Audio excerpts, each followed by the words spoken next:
Let's talk about places in towns. I will ask you 10 questions. Please answer in full sentences. Are you ready? Yes, Let's start. What town or city do you live in? I live in Siem Reap. What places are nearest your home? There is market and a school near my home. Is there a market near your home? Yes, there is big market near my home. Is there a school in your areas? Yes, there is one school. Do you go to the park? Yeah, I go to the park on Sunday. Where do you buy food? I buy food at the market. Do you go to the hospital when you are sick? Yes, I go to hospital when I feel sick. Where do you go on the weekend?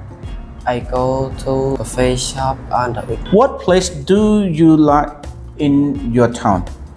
I like the library because it's quiet. What place would you like to visit?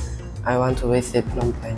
Great work. You answer all the questions about your town. Keep practicing English. Thank you, teacher.